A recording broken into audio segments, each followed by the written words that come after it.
Breaking news Bezawada వేదికగా Kesineni Nani versus చిన్ని political war నడుస్తుంది. అర్సా కంపెనీ చిన్ని బినామీ మీద సీఎంకి రాసిన బహిరంగ లేఖలో ప్రస్తావించారు నాని. సరిగ్గా ఇదే అంశంపై చిన్ని నానిపై 100 కోట్ల పరువు నష్టం దావా వేశారు. అయితే ఈ దావాపై కేసినేని నాని ఘాటుగా స్పందించారు. ఇది కేవలం లీగల్ నోటీసు మాత్రమే కాదని, తన నోరు మూయించే యత్నమని, అలాగని తానేమీ నోరు మూసుకునే ప్రసక్తే లేదన్నారు నాని. తాను రాసిన బహిరంగ లేఖలో చట్టపరమైన ప్రశ్నలే సంధించానని అన్నారాయన.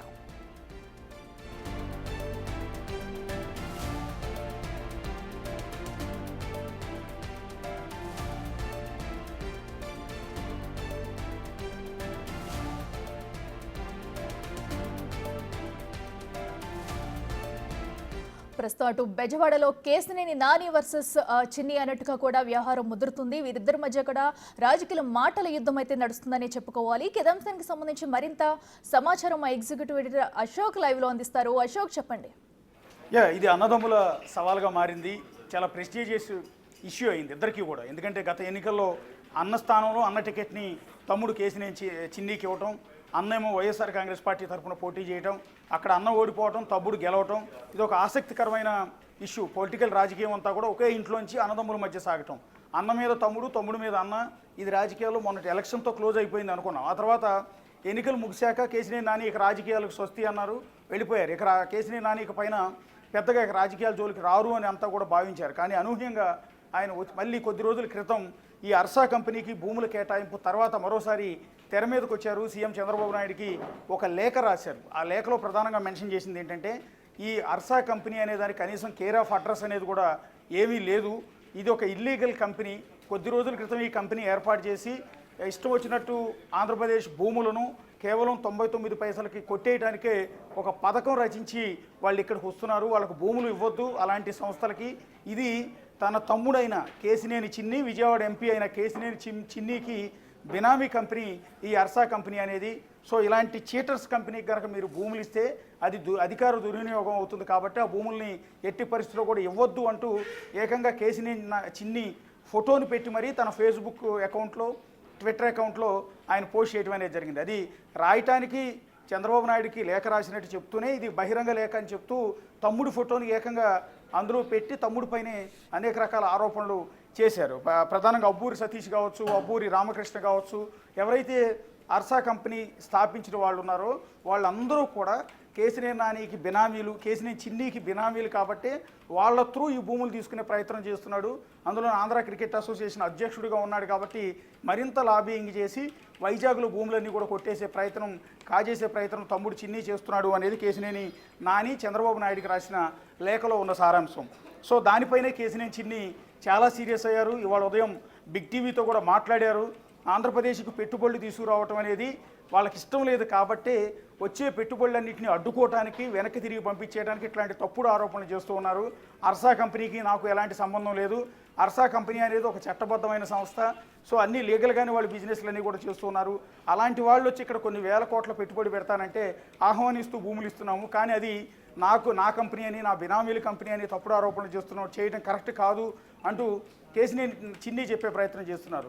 ఎందుకు అంటే కేసినేని నాని రాజకీయాల నుంచి తప్పుకున్నానని చెప్పినప్పటికీ కూడా ఇప్పటికీ ఆయన జగన్ ఎజెండానే అమలు చేస్తూ ఉన్నారు. ఇది జగన్ చేస్తున్న కుట్రలో భాగం. ఆంధ్రప్రదేశ్కు పెట్టుబడులు రాకుండా పెట్టుబడిదారులను బెదిరించి వాళ్ళ మీద ఏదో ఒక ఆరోపణలు చేసి వెనక్కి పంపించే ప్రయత్నంలో భాగంగా జగన్మోహన్ రెడ్డి కేసినేని నానిని పావుగా వాడుకుంటూ ఉన్నారు. కేసినేని జగన్ రాసి ఇచ్చిన మాటలనే ఇక్కడ కేసినేని నాని అమలు చేస్తున్నారు అనేది కేసినేని చిన్ని చెప్తున్న మాట. సో దానికోసమే ఇప్పుడు 100 కోట్లకు, ఒకసారి మీకు డాక్యుమెంట్ కూడా చూపిస్తున్నాం, ఇది 100 కోట్లకు పరువు నష్టం దావా వేస్తూ ఏదైతే కేసినేని నాని చేసిన అలిగేషన్స్ ఉన్నాయో అవన్నీ తప్పుడు ఆరోపణలు. సో వీటికి 5 రోజుల్లోపు మీరు సమాధానం చెప్పాలి, లేదా 100 కోట్ల రూపాయలు చెల్లించాల్సి ఉంటున్నట్టు ఈ లీగల్ నోటీస్ అనేది అన్నకి తమ్ముడు పంపిన లీగల్ నోటీస్. బహుశా హిస్టరీలో ఇలాంటి ఘటనలు చాలా అరుదుగా జరుగుతూ ఉంటాయి. శత్రువులు వాళ్ళ మీద ఒకళ్ళు కేసులు పెట్టుకుంటారు, కొట్టుకుంటారు, తిట్టుకుంటారు, తండుకుంటారు, కేసులు వేసుకుంటారు, పరువు నష్టం దావాలు వేసుకుంటారు. కానీ ఈ విధంగా అన్న మీద తమ్ముడు 100 కోట్లకు పరువు నష్టం దావా వేయటం అనేది వెరీ వెరీ వెరీ ఇంట్రెస్టింగ్. అందులో 2 సార్లు ఎంపీగా పనిచేసిన కేసినేని నాని పైన, ఒకసారి ఎంపీగా గెలిచిన కేసినేని చిన్ని ఈ 100 కోట్ల పరువు నష్టం దావా వేశారు. ఇప్పుడు ఇది ఒక పొలిటికల్గా హాట్ డిబేట్ అయింది. అటు అర్సా కంపెనీకి ఇంకా భూములు అలాట్మెంట్ పూర్తి స్థాయిలో జరగలేదు. కానీ ఎప్పుడైతే ఆ భూములు వాళ్ళకి అలాట్ చేస్తున్నట్టు చెప్పారో అప్పటి నుంచి వివాదం మొదలైంది. అది కాస్త అన్నదమ్ముల మధ్య వారుగా మారిపోయింది. సో ఈ లీగల్ నోటీస్ ఏదైతే ఉందో ఈ లీగల్ నోటీస్ ఇచ్చినట్టు చిన్ని ఆఫీస్ నుంచి మనకు రాలేదు. కేసినేని నానియే ఈ లీగల్ నోటీస్ అందుకున్న తర్వాత ఆయనే స్వయంగా తన ఫేస్బుక్ ప్రొఫైల్లో తన తమ్ముడు తనకు పంపిన 100 కోట్ల పరువు నష్టం దావాకు సంబంధించిన నోటీసుని పోస్ట్ చేసి దాంతోపాటు కొన్ని కామెంట్స్ కూడా చేశారు. ఏంటంటే, విజయవాడ సిట్టింగ్ ఎంపీ కేసినేని చిన్ని నుండి నాకు ఇప్పుడే లీగల్ నోటీస్ అందింది. ఆయన పరువు నష్టం కోసం 100 కోట్లు డిమాండ్ చేశారు. ఇవన్నీ నేను గౌరవనీయ ముఖ్యమంత్రికి రాసిన బహిరంగ లేఖలో చట్టబద్ధమైన ప్రశ్నలు లేవనెత్తినందున నేను అతనికి గుర్తు చేస్తున్నాను. ఒకటి, విజయవాడ ప్రజలకు 10 సంవత్సరాలు పార్లమెంట్లో ప్రాతినిధ్యం వహించే గౌరవం నాకు దక్కింది. నేను జవాబుదారీతనం, పారదర్శకత, నిజాయితీతో అలా చేశాను. నేను రాసిన ప్రతి మాటకు నేను కట్టుబడి ఉన్నాను. ఇది కేవలం లీగల్ నోటీస్ మాత్రమే కాదు, ఇది విమర్శకులను బెదిరించడానికి, మౌనంగా ఉండటానికి, అంటే ఏం మాట్లాడకుండా ఉండటానికి మరియు మా నోరు మూయించడానికి చేస్తున్న ప్రయత్నం. కానీ నేను మౌనంగా ఉండేది లేదు. ప్రభుత్వ కార్యాలయం ప్రజా పరిశీలనలతో వస్తుంది. భూ లావాదేవీలు, పేర్ల దుర్వినియోగం, ఆరోపించిన అక్రమాల గురించి ప్రశ్నలు లేవనెత్తినప్పుడు సమాధానాలు మీ నుంచి ఎక్స్పెక్ట్ చేస్తాము, బెదిరింపులు కాదు. ఇలాంటి ఇష్యూ నేను ఒకటి రైట్ చేసినప్పుడు నీ నుంచి ఆన్సర్ రావాలి, కానీ ఇలాంటి లీగల్ నోటీస్ ఇస్తూ బెదిరింపులు మాత్రం యాక్సెప్ట్ చేసేది లేదు. నేను ఈ నియోజకవర్గానికి గర్వంగా సేవ చేశాను. దేనికోసం నిలబడ్డానో నాకు తెలుసు. ఇప్పుడు నేను దేనికి వ్యతిరేకంగా నిలబడుతున్నానో కూడా నాకు తెలుసు. నేను భయంతో కాదు, వాస్తవాలతో స్పందిస్తాను. మౌనంగా కాదు, బహిరంగంగా మరియు ఖచ్చితంగా. రాజీతో మాత్రం కాదు. బెదిరింపులకు ఎట్టి పరిస్థితిలో కూడా సత్యం ఎప్పుడు కూడా బెదిరింపులకు భయపడదు. నేను కూడా భయపడినట్టు కేసినేని నాని తన తమ్ముడు పంపిన లీగల్ నోటీస్ కాపీ మొత్తాన్ని కూడా అందులో పోస్ట్ చేసి దానితో పాటు ఈ మ్యాటర్ అంతా కూడా టైప్ చేసి ఇవ్వటం అనేది జరిగింది. ఇక దీనితో పాటు ఇక్కడ అన్నిటికీ మూలమైన అర్సా కంపెనీ ఏదైతే ఉందో, ఇప్పుడు అర్సా కంపెనీకి భూములు ఇవ్వటం వల్లే ఈ అన్నదమ్ముల మధ్య ఈ చిచ్చు. ఇక్కడ వెరీ ఇంట్రెస్టింగ్ పాయింట్ ఏంటంటే, అన్న మీద తమ్ముడు ఎన్నికల్లో గెలిచాడు, ఓకే, సిట్టింగ్ ఎంపీగా కేసినేని చిన్ని ఉన్నాడు. రాజకీయాల నుంచి తాను శాశ్వతంగా తప్పుకుంటున్నానని, ఇకపైన రాజకీయ అంశాలు ఎప్పుడు కూడా మాట్లాడబోను, ఏ రాజకీయ పార్టీలో చేరబోను అని ప్రకటించిన కేసినేని నాని అనూహ్యంగా అర్సా కంపెనీకి భూములు కేటాయిస్తున్నారు అనే ప్రచారం బయటికి రాగానే ఆయన ఎందుకు తెర మీదకి వచ్చారనేది వెరీ ఇంట్రెస్టింగ్.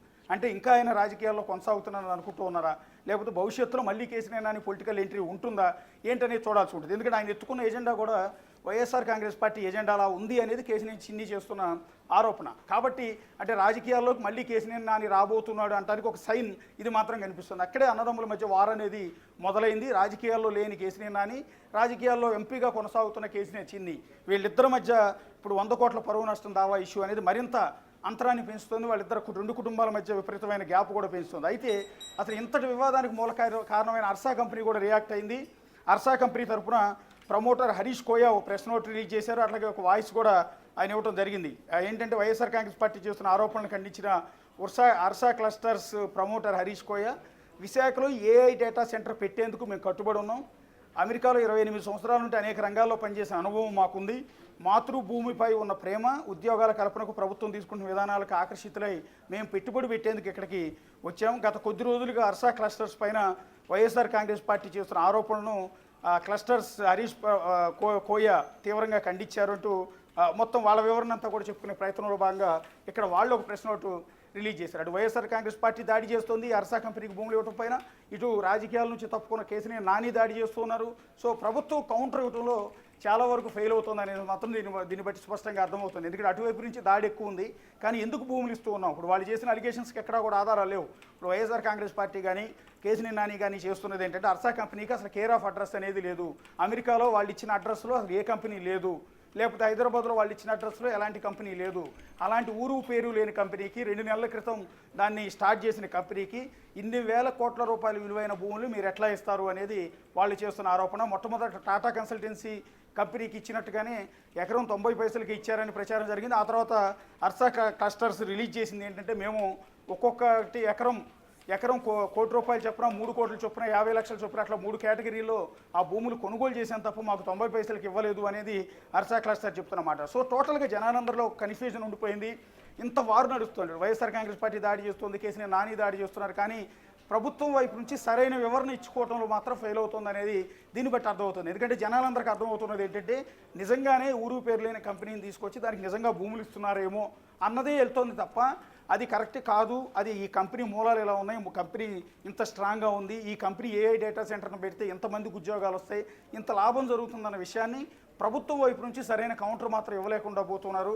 తద్వారా ఈ లీగల్ నోటీసులు ఇవ్వడం ద్వారా తప్పు ఇటువైపు ఉందని ఒప్పుకోవడమే, అంటే అవతల క్యాండిడేట్ని ఆరోపించిన వ్యక్తిని ఆరోపణలు తిప్పికొట్టాలి, దానికి క్లారిటీ ఇవ్వాలి, జనాలందరికీ కూడా అది అర్థమయ్యేటట్టు చెప్పడం మానేసి ఆరోపణ చేసిన వ్యక్తికి 100 కోట్ల రూపాయల నోటీసులు పంపడం ద్వారా పెద్దగా అయితే ఎవరో ఉపయోగం ఉండదు. ఇవాళ రేపు పరువు నష్టం దావా అంటూ 100 కోట్లు కాదు 1000 కోట్లకి కేసులు వేసుకున్నా కూడా పెద్దగా ఉపయోగం లేదు.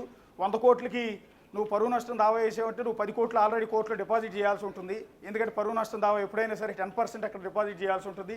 ఈ 10 కోట్లు అనవసరంగా పోవడం తప్ప ఈ పరువు నష్టం దావాల్లో తేలేది లేదు, పెట్టేది లేదు. ఆ కేసు అంతా జీవితం అంతా నడుస్తూనే ఉంటుంది. కాబట్టి కేసుని చిన్ని ఇది బెదిరించడానికి మాత్రమే నోటీసు పంపించారు అనేది కేసుని నాని ఆరోపణ. Right Ashok, thank you.